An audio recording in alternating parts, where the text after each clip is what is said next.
السلام علیکم دوستو، میں ہوں زوار حسین کامریڈ۔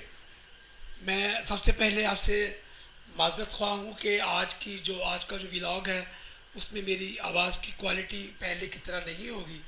کچھ دنوں سے لنگس کے حوالے سے میری صحت ڈسٹرب ہے، اسی میں تاخیر بھی ہوئی ہے ولاگ میں، اور آج میری آواز کی کوالٹی بھی آپ کو ڈسٹرب نظر آ رہی ہے۔ تو دوستو، آج ہم بات کریں گے پاکستان میں جو رائج اس وقت نظام ہے، جس کو ہائبرڈ رجیم کہا جاتا ہے۔ ہم یہ تجزیہ یا جاننے کی کوشش کریں گے گفت و شنید سے کہ کیا یہ تجربہ پاکستان میں ناکام ہو گیا ہے، اور اس رجیم کو لانے والوں نے اس سے کچھ سبق حاصل کیا ہے۔ تو دوستو، ہم اس کا جائزہ لینے کے لیے کچھ ماضی میں جائیں گے، کچھ تاریخ میں جائیں گے۔ تو ہم جاتے ہیں ہائبرڈ رجیم کیسے شروع ہوا، کب شروع ہوا، اس کے لیے ہم تاریخ کو جو کھنگالیں گے۔ تو ہم کیا ہمیں پاکستان سے پہلے کی تاریخ میں جاتے ہیں کہ پاک و ہند میں جو اختیارات کا منبع تھا اقتدار کے حوالے سے، وہ برٹش حکومت کا تھا، اور برٹش گورنمنٹ کے جو نامزد یہاں نمائندہ ہوتا تھا گورنر جنرل، اس کے پاس تمام اختیارات ہوتے تھے اس نظام کو چلانے کے لیے۔ تو جب پاکستان بنا ہے اور انڈیا بنا ہے 1947 میں، جب بٹوارا ہوا ہے، تو دو ریاستیں قیام پذیر ہوئیں۔ اس میں جو بھارتی ریاست تھی، اس کے جو تحریک کے بانی تھے کانگریس کے مہاتما گاندھی جو تھے، انہوں نے کوئی عہدہ نہیں لیا تھا، لیکن جو جواہر لال نہرو تھے، انہوں نے وزارت عظمیٰ کا عہدہ لیا، اور وہاں پر گورنر جنرل کا سسٹم لپیٹ دیا گیا۔ تو اس طرح وہاں پہ جو سسٹم انٹروڈیوس ہوا، جو عملی شکل میں سامنے آیا، وہ ایک لبرل ڈیموکریسی تھی، جس کے تمام تر اختیارات جو تھے وہ وزیر اعظم کے پاس تھے۔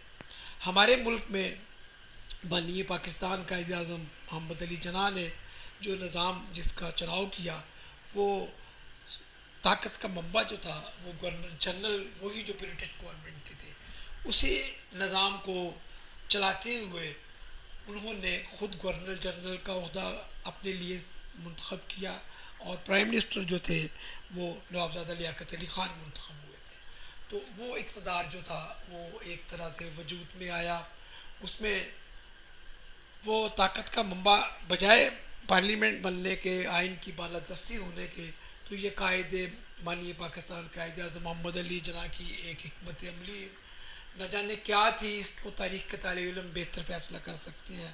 تو انہوں نے یہاں پہ وہ گورنر جنرل کا جو نظام تھا وہ انٹروڈیوس کروایا، اور گورنر جنرل کے طور پر جتنے اختیارات تھے، جتنی طاقت تھی، وہ حضرت قائد اعظم محمد علی جناح کے پاس تھی، اور وزارت عظمیٰ جو تھی وہ بیک پہ تھی۔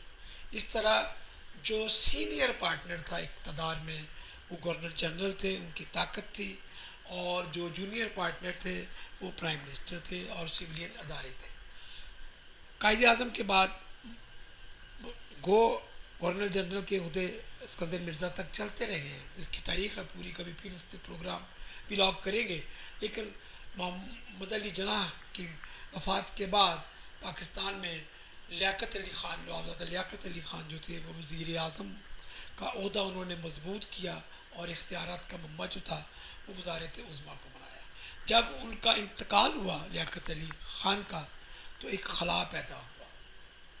تو دوستو، وہ جو خلا تھا، اسی خلا سے ہائبرڈ رجیم کی ایک شکل سامنے آئی تھی ہماری ریاست میں، ہمارے مملکت میں، ہمارے پاکستان میں پہلی بار۔ وہ تھی پارٹنرشپ تھی دو فریقوں کی، ایک سینئر پارٹنر، ایک جونیئر پارٹنر۔ جو سیاستدان تھے لیاقت علی خان کے بعد، وہ بیک بینچز پہ یا اختیارات کے حوالے سے نیچے آ گئے، وہ جونیئر پارٹنر بن گئے، اور جو بیوروکریسی تھی، جو بیوروکریٹس سے، انہوں نے سینئر پارٹنر کا روپ دھار کر یا عملی شکل دے کر وہ اقتدار میں آ گئے، اور اس طرح ہائبرڈ رجیم جو ہے اسٹیبلشمنٹ کا، سول بیوروکریسی کی اور سیاستدانوں کا، یہ ایک پہلا ایک طرح کا جہاں پہ ہائبرڈ رجیم تھا۔ تو لیاقت علی خان کے بعد جو خلا میں نے جیسے کیا ہے وہ سسٹم چلتا رہا.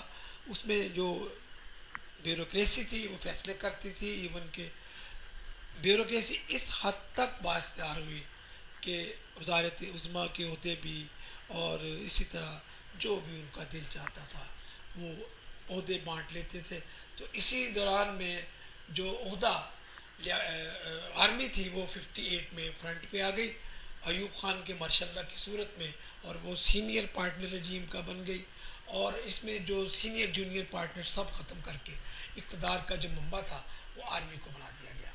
تو ایوب خان کے دور میں بھی ملٹری اسٹیبلشمنٹ کو یا ایوب خان کو یہ ضرورت پڑی کہ سولین جو ہے ان کا حصہ بھی رکھا جائے, بھلے جونیئر پارٹنر کے طور پر بھی. لیکن وہ جونیئر پارٹنر اس طرح کا تھا کہ گراس روٹ پہ اپنے ہی پسندیدہ لوگوں کو بنیادی جمہوریت کے ذریعے لایا گیا اور ایک ایسا رجیم متاثر کروایا گیا جو ہائیبرڈ رجیم تو تھا لیکن اس میں سینئر پارٹنر جو تھا وہ ملٹری اسٹیبلشمنٹ تھی. یہ نظام چلا. اسی دوران یحییٰ خان مارشل ایڈمنسٹریٹر بنے. اسی دوران اس میں ایک میں اضافہ کرنا چاہتا ہوں ایک تاریخ کے واقعہ کا کہ 1954 میں صوبائی انتخابات میں مشرقی پاکستان میں جگتو فرنٹ جو تھا ماسوائے 3 سیٹوں کے وہاں پہ انتخابات جیت گیا.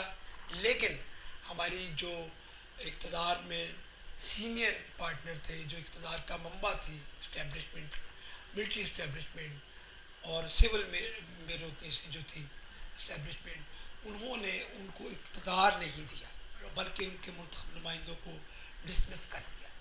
تو یہ ایک طرح کی پہلی جمہوری طاقت پہ حملہ تھا جو کہ اس رجیم جو ہائیبرڈ رجیم پاکستان میں متعارف ہوا تھا. تاریخ کی بات آپ کو 1954 کی بتا رہا ہوں. تو حملہ ہوا. اس کے بعد یحییٰ خان اور ان کا اقتدار آتا ہے اور 1970 کے انتخابات آتے ہیں. 1970 کے انتخابات میں پارلیمنٹ کی 300 سیٹوں میں عوامی لیگ نے 161 سیٹیں حاصل کیں. لیکن سویلین بالادستی کو پیچھے رکھنے کے لیے جو اقتدار پہ قابض تھے, جو طاقت کا منبع تھے, یحییٰ خان ملٹری اسٹیبلشمنٹ کے چیف آف آرمی اسٹاف بھی تھے, تو انہوں نے اپنے اقتدار کو طول دینے کے لیے ان کو حکومت نہیں دی عوامی لیگ کو, اور اس طرح ہمیں پاکستان کے 2 ٹکڑوں کی صورت میں پاکستان کے 2 ہونے کا ہمیں صدمہ سہنا پڑا اور سول وار کا بھی, اور پھر ملک الگ ہو گیا. تو پاکستان میں پہلی بار, چونکہ مغربی پاکستان جو تھا یہ پاکستان کی شکل بن گئی, پہلی بار عوامی اقتدار اور جمہوری بالادستی جو تھی وہ شہید ذوالفقار علی بھٹو کے اقتدار کی صورت میں سامنے آئی. یہ پہلا رجیم تھا جو خالصتاً عوام کی طاقت پر انحصار رکھتا تھا, جس کا نعرہ تھا طاقت کا سرچشمہ عوام ہے. اس دور کے علاوہ آج تک پاکستان میں ایسا دور نہیں آیا. تو مختصر سے دور میں جو بھی ریفارمز تھیں, جو بھی اصلاحات تھیں, وہ ساری عوام کی بہتری کے لیے تھی. لیکن پھر جو اقتدار کے سینئر پارٹنر رہنے کے عادی تھے انہوں نے منتخب وزیر اعظم کو نہ صرف اقتدار سے الگ کیا بلکہ ضیاء نے بدترین مخالفت میں جوڈیشنل مرڈر بھی عوام کے منتخب نمائندے شہید ذوالفقار علی بھٹو کا کروایا. ضیاء جو تھا وہ خود ہی اقتدار کو انجوائے کرتا رہا, لیکن وہ بھی جو سویلین تھے ان کو اقتدار میں لوکل باڈیز کے اداروں کی صورت میں اپنے ساتھ رکھتا رہا. تو پھر ضیاء نے بھی ایک تجربہ کیا ایک رجیم لانے کا جس میں سویلین بھی ہوں, پارلیمنٹ بھی ہو, 1985 کی غیر جماعتی اسمبلی کا جس میں جنہیں جو جیسے کمزور سیاستدان کو وزیر اعظم بنایا گیا اور پھر اپنے ہی ہاتھوں سے اس کو گھر بھیج دیا.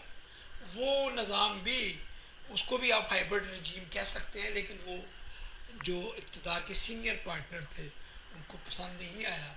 تو اس کے بعد پھر ہم نے دیکھا کہ ضیاء الحق جو تھے وہ چلے گئے دنیا سے. پھر یہاں پہ 4 بار عوام کی منتخب حکومتیں بنتی رہیں, ان کو گھر بھیجا جاتا رہا. اور اس کے بعد پھر مشرف, جو عوام کی 4 حکومتیں تھیں ان میں بھی بظاہر سینئر پارٹنر سویلین تھے، پارلیمنٹ تھی، لیکن جونیئر پارٹنر دوسرے تھے، لیکن جو فیصلہ سازی تھی وہ جونیئر پارٹنر کے پاس ہی ہوتی تھی۔ اس کے بعد جناب ہوا یہ کہ پھر مشرف کا دور، اس میں بھی آپ دیکھ لیجئے کہ وہ بھی ایک ہائیبرڈ رجیم تھا جس میں بظاہر سویلین بالادستی تھی، پارلیمنٹ تھی، لیکن اقتدار کا منبع فرد واحد تھا۔ اس نظام کے بعد جو نظام آئے ہیں پاکستان میں، دو پولیٹیکل پارٹیز کے، ان میں جو سینئر پارٹنر رہنے کے عادی ہیں انہوں نے یہی کوشش کی کہ کسی طرح یہ اقتدار مضبوط نہ ہو، سویلین بالادستی مضبوط نہ ہو، سازشیں ہوئی، ان کو گھر بھیجا گیا۔ اب جو تیسری بار یہ پارلیمنٹ آنی تھی، انہوں نے ایک ایسا فارمولہ ایجاد کیا جو وہ نیا نہیں ہے، بہت سے ملکوں میں ہے، اس کی ہسٹری بھی بیان کی جا سکتی ہے، لیکن یہاں پہ ایک ہائیبرڈ رجیم کی شکل میں ایک سیاستدان کی بجائے ایک کھلاڑی جو تھے، ایک فیم پرسنالٹی جو تھی، سیلیبریٹی تھی، ان کو اقتدار سونپا گیا اور ان سے اپنی مرضی کے فیصلے کروائے گئے۔ تو یہ ہائیبرڈ رجیم جو ہے آج جس سطح پر پہنچ چکا ہے، یہ پاکستان کی 75 ایئرز کی جو ہسٹری ہے اس کا پورا ایک ریویو پیش کر رہا ہے، ایک ٹریلر پیش کر رہا ہے آج کے جو حالات ہیں کہ اس ملک میں کیسے کھلواڑ ہوتے رہے ہیں نظام کے ساتھ، عوام کے ساتھ۔ تو اب یہاں پر آ کر اپوزیشن کی تحریکیں، پیپلز پارٹی کی تحریک، بلاول بھٹو کا long march, P D M کی تحریک، نواب نصر اللہ کی تحریک جو ہے وہ اس سطح پہ لے آئی ہے کہ آج ہمارے سامنے پارلیمنٹ بھی ہے اور ملٹری اسٹیبلشمنٹ بظاہر نیوٹرل ہو گئی ہے، اور جو پارلیمنٹ کے ادارے کے اندر موجود ہیں وہ آپس میں ٹکرا رہے ہیں، ان کے تصادم ہو رہے ہیں۔ تو دوستو دیکھنا ہم نے یہ ہے کہ کیا اب اس سارے سسٹم میں 75 سالہ جو میں نے مختصراً تاریخ پیش کرنے کی کوشش کی ہے، تو کیا کسی نے کچھ سیکھا ہے؟ لیکن آئی تھنک کہ کسی نے کچھ نہیں سیکھا ہوگا، چونکہ مشکل ہے اس وقت، تو ہوگا یہی کہ جس طرح پہلے سینئر جونیئر پارٹنر کی پوزیشنیں بدلتی رہی ہیں، اس بار بھی ہو سکتا ہے کہ جو سینئر پارٹنر ہے وہ جونیئر بن جائیں، جو جونیئر ہے وہ سینئر بن جائیں، اور جو آنے والی حکومت ہوگی میرا نہیں خیال کہ اس کو سینئر پارٹنر کے طور پر سویلین بالادستی کو پھر قبول کیا جائے۔ ایسی طاقت ذوالفقار علی بھٹو جیسی حکومت ہی لے سکتی ہے۔ تو اب ہوگا یہ ایک تجزیہ ہے میرا کہ آنے والے دور میں جو ہم نیوٹرل ہونے کا امپیکٹ دے رہے ہیں یا آج کے دور میں دے رہے ہیں، تو یہ نیوٹرل جو غیر جانبداری ہے یہ بھی کسی طرح فیزیبل یا عمل درآمد اس پہ نہیں ہو سکتا، اس لیے کہ جو حکومت اس وقت جو ہائیبرڈ رجیم ہے اس میں جو ملٹری اسٹیبلشمنٹ ہے، تمام سویلین ادارے، ان کے اختیارات جو تھے، ان کے باسز جو ہیں، ان کے چیف جو ہیں، وہ ملٹری اسٹیبلشمنٹ سے بن چکے ہیں جو کہ سویلین ہونے چاہیے تھے۔ تو اقتدار میں اتنا بڑا شیئر پہلے ہی تھا، اب اور زیادہ ان کا شیئر بڑھ چکا ہے، تو ان کو آپ ریپلیس کیسے کریں گے؟ لیکن اس کے باوجود ہمیں جمہوریت سے امید ہے، ہمیں عوام کی بالادستی پہ امید ہے، جدوجہد پہ یقین ہے، اور یہ بالآخر ایک ایسے سسٹم گو اس میں طاقت کا سرچشمہ عوام نہیں ہوں گے، لیکن جونیئر پارٹنر ہونے کے باوجود بھی سیاستدان جو ہیں وہ کہیں نہ کہیں 18ویں ترمیم کی گنجائش ضرور نکالیں گے۔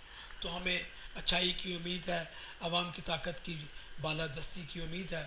میں آپ سب دوستوں کے لیے نیک خواہشات کا اظہار کرتا ہوں۔ امید ہے میری جو آواز ہے اور میری جو صحت کی خرابی ہے اس کو مد نظر رکھتے ہوئے اگر آپ کہیں ڈسٹرب ہوئے ہوں تو اس کے لیے معذرت خواہ ہوں۔ اپنا بہت خیال رکھیے۔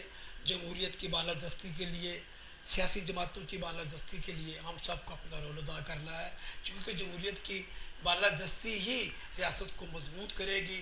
اس میں ہر فرد کو اختیار ملے گا، برابری کا، مساوات کا، تعلیم کا، علاج کا، ہر سہولت جو ہے ہمارے آئین میں موجود ہے۔ ہم نے اگر اپنی انفرادی آزادی لینی ہے تو ہمیں اجتماعی آزادی کو، پارلیمنٹ کو، عوام کی بالادستی کو مضبوط کرنا ہوگا۔ اپنا بڑا خیال رکھیے۔ بہت شکریہ۔